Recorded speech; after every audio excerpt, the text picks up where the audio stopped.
Rashid, thanks for the invitation to visit you today and learn you. more about Islam. And you host a program called Taking Off the Mask. Exactly. It airs on satellite television. People can also stream it on the web. Tell us a little bit about that.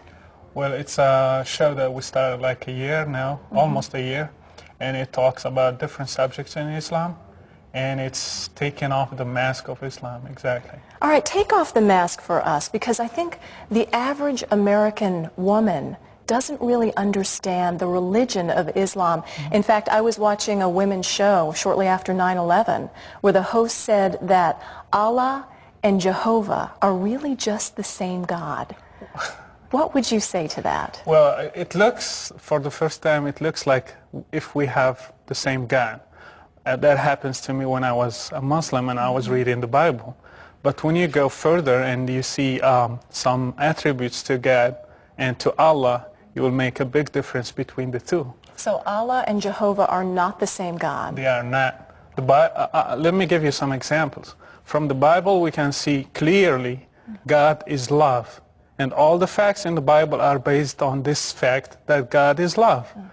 When you go to Islam, you will not find a single verse that says God is love. Now, you grew up in the Muslim culture and became a Christian. What led you to that, and how did your family respond? Well, it's a it's a long story, Right. but it started one day. I was like listening to a show in the radio, and that's the first time when I heard about Jesus, and I started like a long way of correspondence courses and comparing Christianity to Islam. At the end, I was like amazed. The gospel really is the truth, and Jesus is love. So that touched my heart and changed me totally.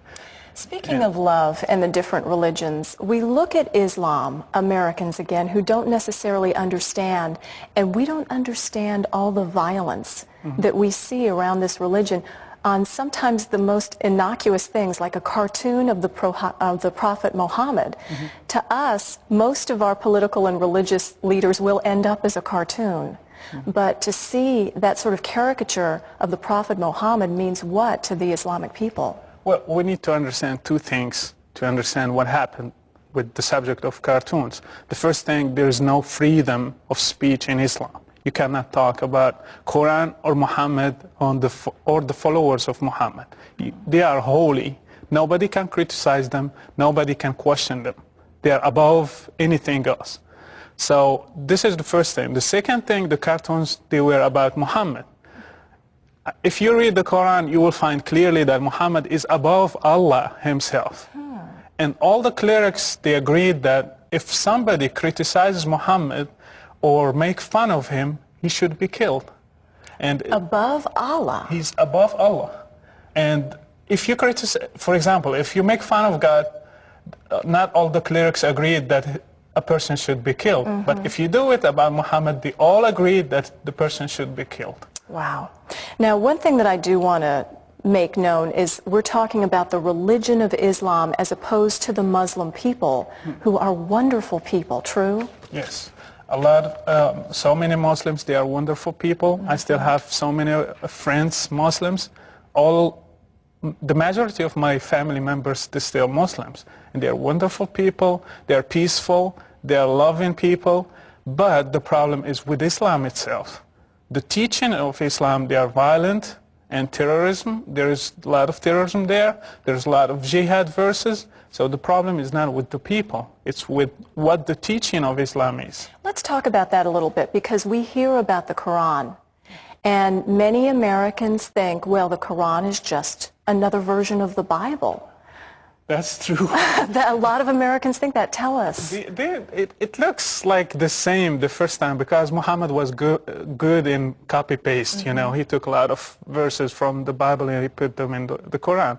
But if you go deep into the Quran, you find totally it's the opposite of the Bible. You will not find God is deceiver in the Bible. You will find God is the great deceiver in the Quran. God is love in the Bible. God is not love in the Quran. He loves only Muslims. He hates non-believers, non-Muslims. You will find God teaches us to forgive people. In Quran, He teaches us to kill the enemies of Allah. And it's totally two different directions. It's not even close. Well, that's another confusing fact. We hear that the Islamic religious leaders saying we accept other religions. We are tolerant of other religions, and then you hear things like this. What is the truth? That's true. They keep saying that. But they need to give us proof. What the sayings of Muhammad, what the Quran says about it.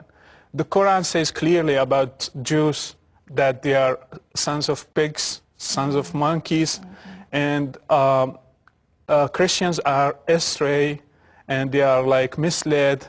And the Muslim, when he prays like 17 times a day, he says that the Christians and Jews are wrath and astray. He keeps repeating that 17 times a day. And you are not allowed to greet Christians and Jews according to Muhammad. And they are, the last sayings of Muhammad when he was dying, he said, "Curse be upon Jews and Christians." That's his last words. Well, I'll tell you, we've only just begun to unravel this, but you are doing this all the time on a program called Taking Off the Mask. You can see it on all sorts of satellite programs. You can also go on the web and find out more about it. Rashid, thanks for letting us visit today. We appreciate it. Well, thank you for your